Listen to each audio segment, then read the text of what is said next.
그 교수님 오늘 이렇게 이른 아침에 국회 앞에 1인 시위하러 오셨는데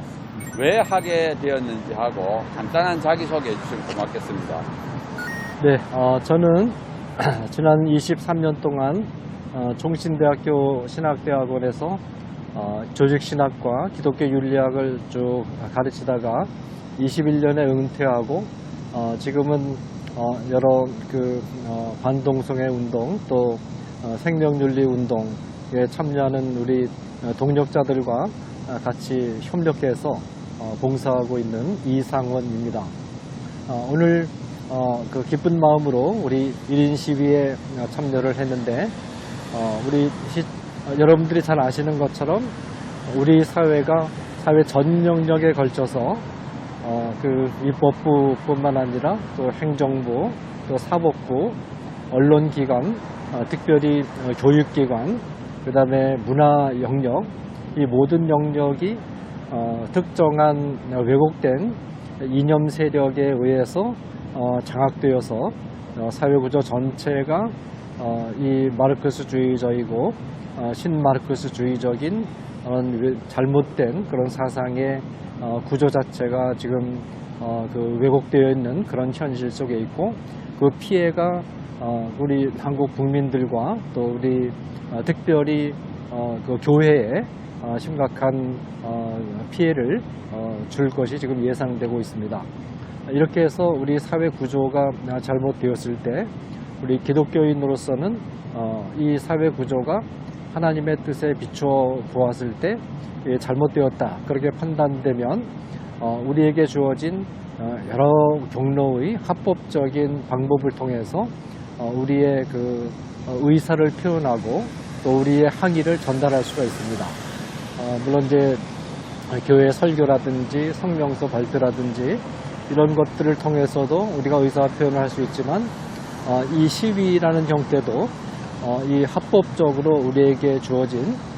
우리의 의사를 또 이 잘못된 그런 정책을 비판할 수 있는 그런 수단입니다. 그래서 특별히 우리 기독교인들과 교회는 이 국가기관이나 사회 구조가 잘못되었을 때 또 하나님의 뜻에 합당하지 않은 방향으로 전개되고 있을 때 당연히 우리의 목소리를 내고 또 비판과 항의의 소리를 내야 된다고 생각을 합니다. 그런 의미에서 이 국가 전체가 이런 잘못된 방향으로 가고 있는 이런 시점에서 이 시위를 통해 1인 시위를 통해서 우리의 의사를 표명하는 것은 굉장히 중요한 기독교인들에게 주어진 사회적 소명이다 그렇게 생각을 합니다. 교수님께서 잘 설명하셨는데 그러면 왜 이 차별금지법을 반대해야 되는지 그 이유를 좀 말씀하시면 고맙겠습니다. 네, 이제 그 여러 경로를 통해서 이 포괄적 차별금지법 지금 국회에 몇 건이 그 발의가 되어서 계류 중인데 포괄적 차별금지법이 가지는 폐해들은 이미 잘 알려져 있으리라고 생각을 하는데 그것을 다시 한번 정리를 한다면 우선 가장 중요한 것은 이 포괄적 차별금지법이 그 서 있는 인간론적인 기반이 이 정상적인 남녀 성질서를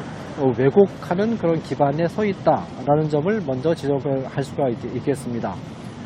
이 건강하고 또 과학적으로 볼 때 또 하나님의 창조 질서의 관점에서 볼 때 정상적이고 바른 그 인간 질서는 인간은 남성과 여성 두 성으로 구성되어 있다는 것이 바른 그 성 질서인데 이 포괄적 차별금지법은 이 남자와 여자로 구성되어 있다는 이런 과학적으로도 타당하고 또 성경적인 창조 질서적인 관점에서 볼 때도 그 타당한 그리고 인류가 수천 년 동안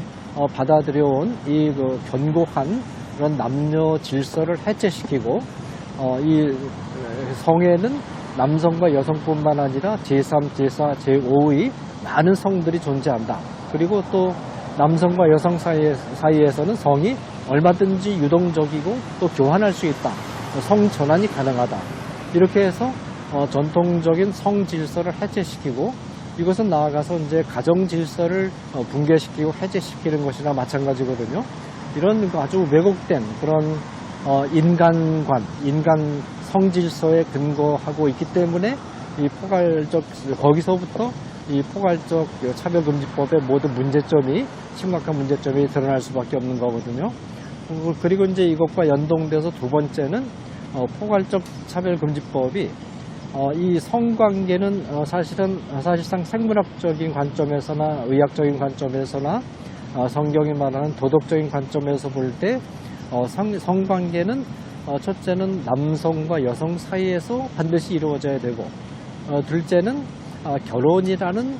제도적 장치 안에서 당연히 이루어져야 돼야 되고 그래야만 이 사회의 그 건강한 성질서가 유지가 되는데 이 포괄적 차별금지법은 이와 같은 성에 관한 기본 질서를 왜곡시키고 뒤집어 엎고 이 동성을 향한 그 성적인 욕구나 성관계는 선천적으로 주어진 것이다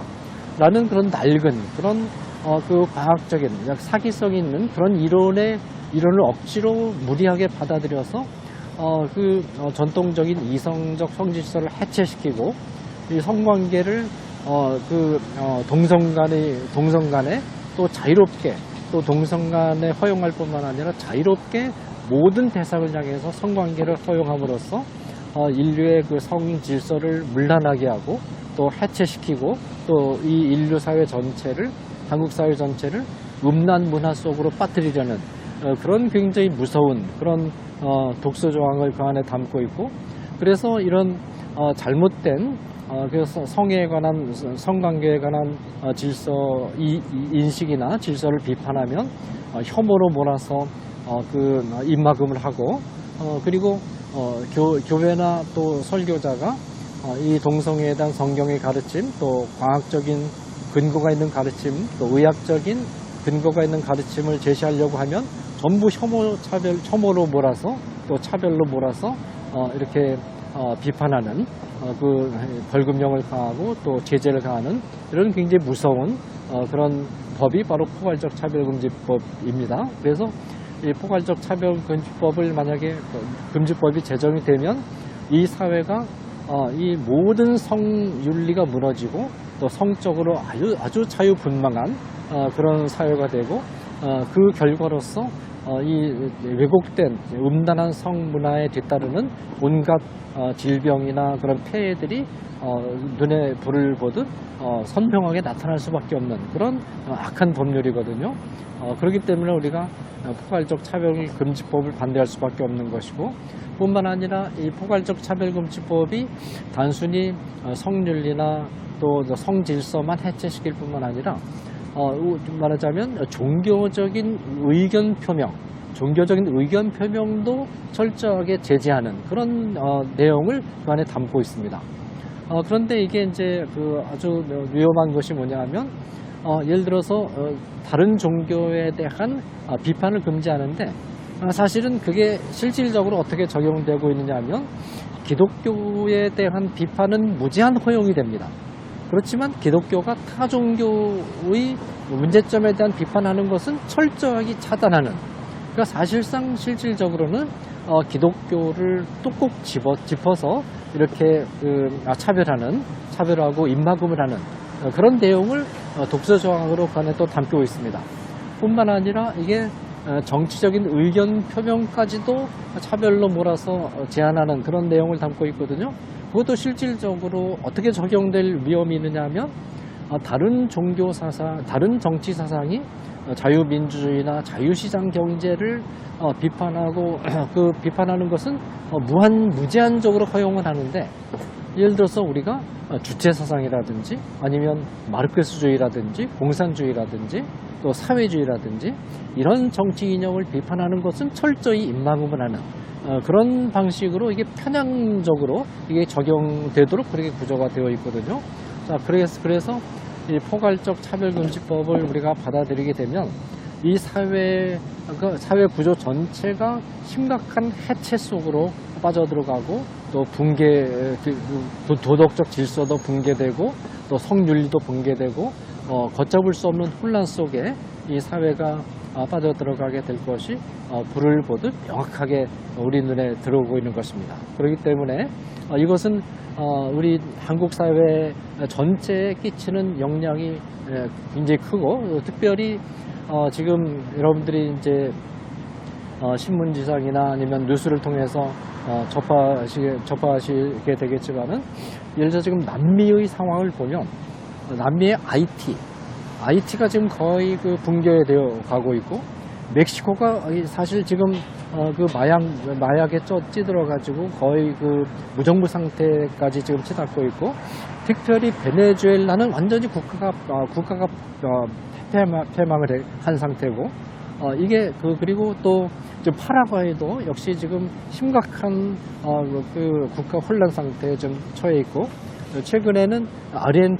아르헨티나도 점점 국가 전체가 붕괴 그 직전에 있는 그런 상황에 지금 와 있습니다. 이렇게 이제 남아메리카의 그런 나라들이 이런 전체적으로 이런 어려움을 겪고 있는데 그 가장 근본적인 원인은 바로 이념적인 데 있습니다. 이 남아메리카가 이 그 사회주의와 마르크스주의에 기반한 해방신학을 받아들이고 해방신학이 한번 남아메리카를 휩쓸고 지나간 후유증이 지금 심각하게 지금 이렇게 그 남아메리카 국가들의 해체로 나타나고 있는 거거든요. 자, 이런 것을 볼 때 우리 한국 사회에서 포괄적 그 차별금지법이 통과되면 이런 전철을 밟을 것이 눈에 선하게 보이기 때문에 우리가 사력을 다해서 이 차별금지법을 막아서지 않을 수 없는 것입니다. 교수님께서 조목조목 이유를 잘 말씀해 주셨고요. 마지막으로 한국 국민들한테 당부하고 싶은 말씀을 해주시면 고맙겠습니다. 네, 우리 한국 국민들께서는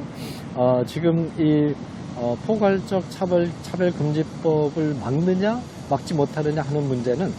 사실 우리 세대까지는 우리가 그래도 그동안 그 기독교가 많이 부흥하고 또 산업화 시대를 거치면서 그 혜택을 지금 많이 누리고 있고 사실 지금 우리나라가 전 세계를 돌아다녀 보면 우리나라만큼 이렇게 살기 좋은 나라가 별로 없습니다. 우리나라의 그 생활 수준이 사실 그 세계 그 생활 수준에서 보면 거의 상위권에 지금 위치해 있고 그 사회 복지 시스템이라든지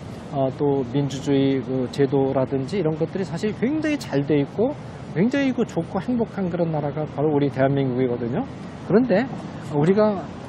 지금 이 시점이 굉장히 중요한 기로입니다. 이 시점에서 우리나라 안에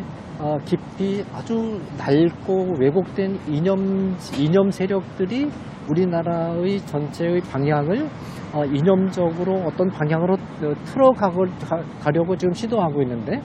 이것을 막아내지 못하고 이념적 방향으로 그 방향으로 만약에 트는 것이 성공을 거둔다면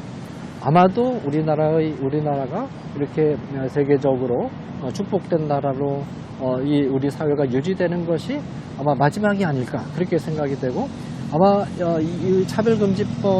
포괄적 차별금지법을 중심으로 한 특별히 이 문제가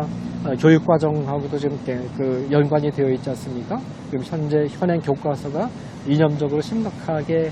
차별금지법이 통과되기 전인데도 불구하고 이 교과서들이 이념적으로 심각하게 오염이 되어 있는데 이 사태를 방지하게 되면 조만간에 이 사태를 막지 못하면 조만간에 적어도 다음 세대에 이르러서는 우리나라의 그 상황이 아마 급전직하될 가능성이 위험이 상당히 큽니다. 그래서 우리 국민들이 다음 세대 우리가 정말 사랑하고 아끼고 또 우리 한국 사회 우리 한국의 그 자녀들이 굉장히 똑똑하고 재능도 많고 지금 전 세계적으로 굉장히 좋은 역할을 많이 하고 있는데 아마 이런 한국 사회의 이런 장점이